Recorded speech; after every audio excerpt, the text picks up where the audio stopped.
महाभारत के युद्ध में अनेक युद्ध हुए, परंतु कुछ युद्ध केवल अस्त्र शस्त्र से नहीं बल्कि प्रतिज्ञा और पराक्रम का टकराव था।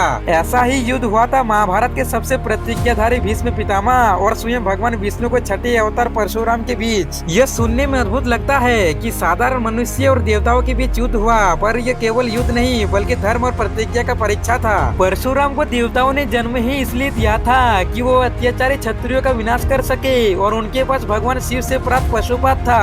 उनका क्रोध ऐसा था कि देवता भी भयभीत हो जाते थे। जब वो रणभूमि में उतरते तो उनका स्वरूप महाकाल जैसा प्रतीत होता था एवं धर्म और मर्यादा का प्रतीक बन जाता था। भीष्म पितामह ने आजीवन ब्रह्मचर्य और हस्तिनापुर की सेवा की प्रतिज्ञा लिया था। यह प्रतिज्ञा ही उनकी सबसे बड़ा अस्त्र था। वे महाबली गंगा पुत्र देवव्रत से भीष्म बने। उन्होंने गुरु परशुराम से ही शस्त्र सीखी थी, पर जब समय आया तो देवता और प्रतिज्ञा आमने सामने हो तो युद्ध केवल विजय और पराजय का नहीं होता।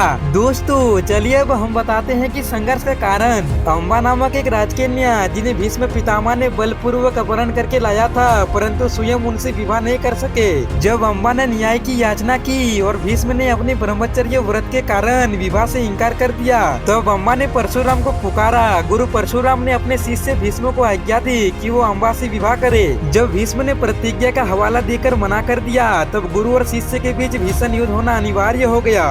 भगवान परशुराम जी ने अपने महापराक्रमी अस्त्रों का भीषण प्रहार किया एवं भीष्म ने प्रहार का उत्तर अपने दिव्य शस्त्रों के कौशल से दिया। दोनों ने दिन रात निरंतर 23 दिन तक युद्ध किया। परशुराम ने ब्रह्मास्त्र का साधन किया तो भीष्म ने प्रति उत्तर ब्रह्मास्त्र उठाया। परशुराम शिव जी के अवतार थे, इसलिए उनकी शक्ति अद्वितीय थी। भीष्म मनुष्य होकर भी प्रतिज्ञा और अस्त्र विद्या के बल से अपने गुरु के सामने अटिक रहे।